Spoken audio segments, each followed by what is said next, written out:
میں ایک واقعہ آپ کو سناتا ہوں جو خود میرے ساتھ پیش آیا۔ میرے پاس کئی سال پہلے کی بات ہے، جرمنی سے ایک صاحب کا میرے پاس خط آیا اور انہوں نے اپنا حال یہ لکھا کہ میں پاکستان میں تھا اور وہاں سے پھر میں روزگار کی تلاش میں جرمنی آ گیا۔ جرمنی جب آیا تھا تو اس وقت دین کا کوئی احساس میرے دل میں نہیں تھا، دین کی کوئی فکر میرے دل میں نہیں تھی۔ میں صرف دنیا کمانے کے لیے یہاں پر آ گیا تھا، تو نہ اپنے دین کی کچھ خبر تھی، نہ معلومات تھی، نہ اس پر عمل تھا۔ لیکن یہاں پر رہتے رہتے میں نے ایک کرسچن لڑکی سے میرے تعلقات ہو گئے اور پھر میں نے اسے شادی کر لی۔ شادی کے بعد بھی کوئی دین کی طرف رغبت پیدا نہیں ہوئی، کوئی احساس پیدا نہیں ہوا۔ لیکن جب اولاد ہو گئی اور اولاد ذرا نشو و نما پانے لگی، ذرا سی وہ سمجھدار ہونے لگی، تو اس وقت میں نے دیکھا کہ میری کرسچن بیوی وہ اولاد کو کرسچینٹی پڑھا رہی ہے اور کرسچینٹی کی تعلیم دے رہی ہے۔ تو اس وقت میرے دل کا اندر کا سویا ہوا مسلمان جاگا کہ یہ میری اولاد ہے اور یہ کرسچن بننے جا رہی ہے، میری بیوی اس کو کرسچینٹی پڑھا رہی ہے۔ تو میں نے اپنی بیوی سے کہا کہ تم اس کو یہ کرسچینٹی مت پڑھاؤ۔ بیوی نے کہا میں کیوں نہ پڑھاؤں، یہ میری بھی اولاد ہے اور میں اس کو حق سمجھتی ہوں، تو اپنی اولاد کو بھی ویسے ہی بنانا چاہتی ہوں۔ میں نے کہا نہیں، کرسچینٹی حق نہیں ہے، اسلام برحق ہے۔ تو اس نے کہا مجھے ثابت کرو کہ کیوں برحق ہے اسلام اور کرسچینٹی میں کیا خرابی ہے۔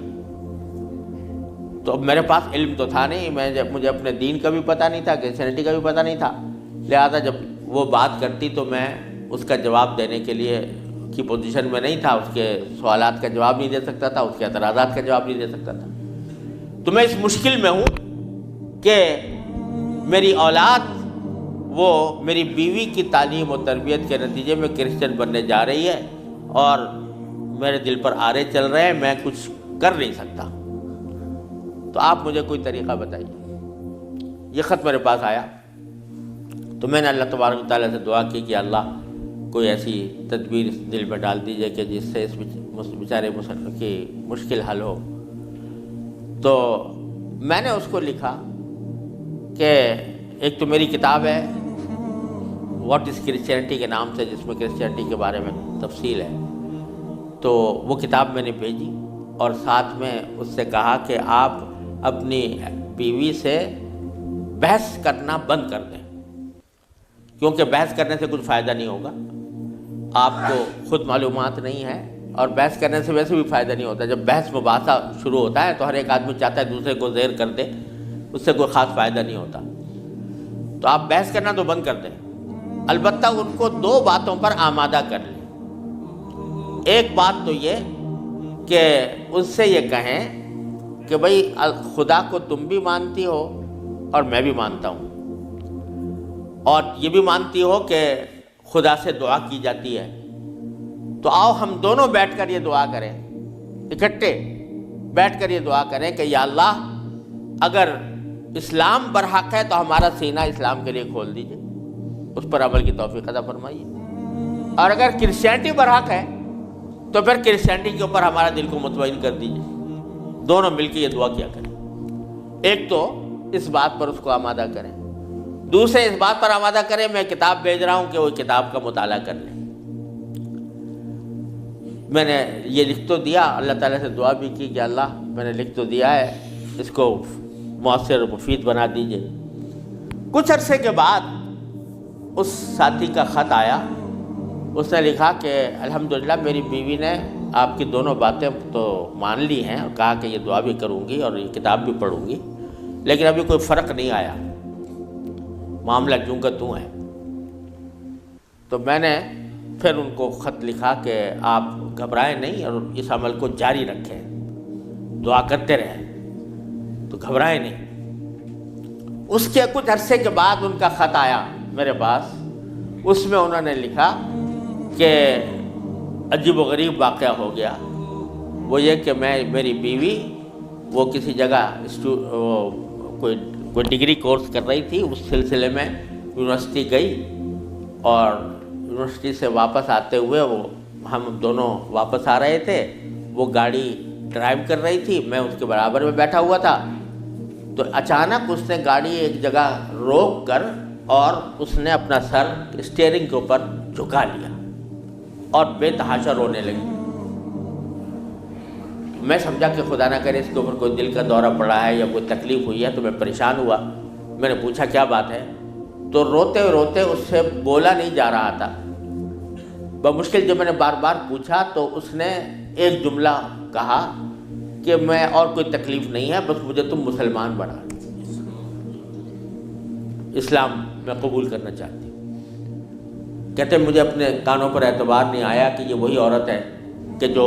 اتنی شدت کے ساتھ مجھ سے بحث کیا کرتی تھی، اور اب یہ کری کہ میں نے کیا کہا، تو بار بار میں نے اس سے پوچھا تو اس نے کہا کہ نہیں، میں سچ کہہ رہی ہوں کہ مجھے مسلمان ہونا ہے، تو مجھے کہیں لے جا کر مجھے مسلمان بناؤ۔ میں پھر اس کو فوراً اسلامی سینٹر میں لے گیا، وہاں جا کے اس نے کلمہ شہادت پڑھا، مسلمان ہوئی، اور اس نے خط میں لکھا تھا کہ یہ اتفاق سے یہ دن رمضان کا تھا، اور آج پہلا موقع ہے کہ ہم دونوں نے سحری میں اٹھ کر ہم دونوں نے اکٹھا روزہ رکھا ہے، اور آپ کو خط لکھ رہے ہیں، اور دوسرا خط میری بیوی کی طرف سے ہے۔ تو دوسرا خط اس کے ساتھ تھا اس کی بیوی کی طرف سے، اور اس نے مجھے لکھا تھا کہ میں آپ کا شکریہ ادا کرتی ہوں کہ آپ نے مجھے ایک ایسا طریقہ بتایا جس کے ذریعے اللہ تبارک و تعالیٰ نے مجھے ہدایت عطا فرمائی۔ تو یہ میرے خود اپنے ساتھ پیش آیا ہوا واقعہ ہے۔ اللہ تعالیٰ سے اگر ہدایت مانگی جاتی ہے وہ دعا رد نہیں ہوتی۔ یعنی بہت سی دعائیں جو ہم دنیا کے لیے مانگتے ہیں کہ یا اللہ ہمارا روزگار لگ جائے، ہماری دولت میں اضافہ ہو جائے، اس میں ضروری نہیں کہ اللہ تبارک و تعالیٰ وہی چیز دے دیں جو آپ نے مانگی ہے، اس لیے کہ بعض اوقات اللہ تعالیٰ کے علم میں ہوتا ہے کہ یہ چیز اس کو دیں گے تو اس کے لیے نقصان دہ ہوگی، کوئی اور چیز دے دیتے ہیں، اس سے اچھی چیز دے دیتے ہیں۔ بعض مرتبہ آدمی مانگتا ہے کہ مجھے میری دولت میں اضافہ ہو جائے، لیکن اللہ تعالیٰ جانتے ہیں کہ اس کی دولت میں اضافہ ہوگا تو پتہ نہیں یہ کس وادی میں جا کے گرے گا، لہذا وہ نہیں دیتے اس کو، لیکن دعا کا ثواب اس کو دے دیتے ہیں۔ اسی طریقے سے بعض اوقات دنیا کے بارے میں اگر یہ ہو کہ بھئی یا اللہ میاں مجھے محسن فرض کرو کہ بیمار ہے تو شفا مل جائے، تو بیماری کے اندر بعض اوقات اللہ تعالیٰ جانتے ہیں کہ اس کا بیمار رہنا ہی اس کے حق میں زیادہ فائدہ مند ہے، تو وہ بعینی ہی وہ چیز نہیں دیتے لیکن اس سے اچھی چیز عطا فرما دیتے ہیں۔ یہ اللہ تبارک و تعالیٰ کی سنت ہے دنیاوی چیزوں کے بارے میں۔ لیکن اگر کوئی ہدایت مانگے سچے دل سے، یا اللہ مجھے ہدایت دے دے، یا اللہ مجھے سیدھے راستے پر چلنے کی توفیق دے دے، یا اللہ میری اولاد کو سیدھے راستے پر چلنے کی توفیق دے دے، تو یہ دعا رد نہیں ہوتی، اور یہ دعا ضرور قبول ہوتی ہے بشرطے کہ مانگنے والا ہو، سچے دل سے مانگے، خشوع کے ساتھ مانگے، اللہ تعالیٰ سے مانگنے کے انداز میں مانگے، تو اللہ تبارک و تعالیٰ وہ دعا رد نہیں فرماتے۔ بلکہ میرے شیخ حضرت عارفی رحمۃ اللہ علیہ فرمایا کرتے تھے کہ اپنے اللہ میاں سے جب کوئی مانگو تو مچل کر مانگا کرو، یعنی اپنے اللہ میاں سے باتیں کیا کرو، کہہ دیا کرو یا اللہ یا تو مجھے ہدایت دے دیجئے ورنہ آخرت میں مجھ سے مواخذہ نہ فرمائیے گا،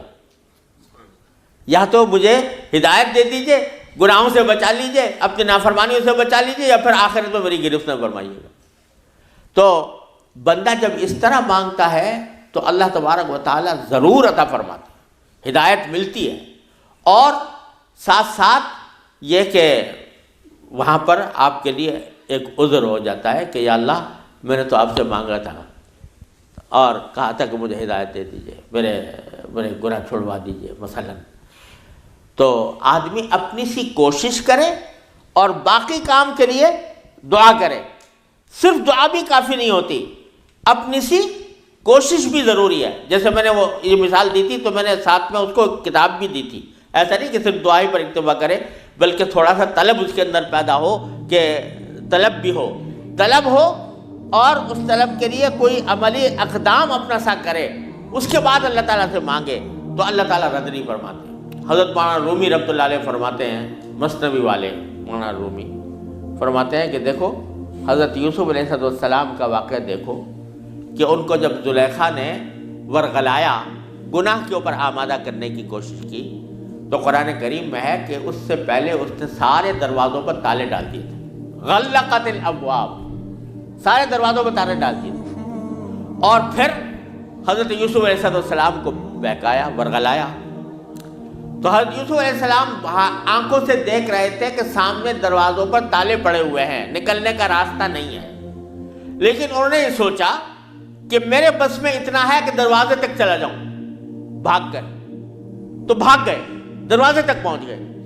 اور وہاں جا کے مانگا اللہ تعالیٰ سے کہ یا اللہ یہاں تک پہنچنا تو میرا کام تھا، آگے دروازے سے باہر نکالنا اور اس گناہ سے مجھے بچانا آپ کا کام ہے۔ تو نتیجہ یہ ہوا کہ دروازے کے تالے ٹوٹ گئے اور داخل۔ تو مولانا رومی فرماتے ہیں کہ گرچہ رکھنا نیست عالم را پدید، خیرہ یوسف وار می باید دوید، اگرچہ تمہیں اس دنیا کے اندر تمہیں کوئی راستہ نظر نہیں آ رہا، گناہوں سے بچنے کا، اللہ تبارک و تعالیٰ کی نافرمانی سے بچنے کا ماحول ایسا ہے، اس سے نکلنے کا راستہ نظر نہیں آیا، لیکن خیرہ یوسف وار می باید دوید، جس طرح یوسف علیہ السلام دروازے اپنے حد تک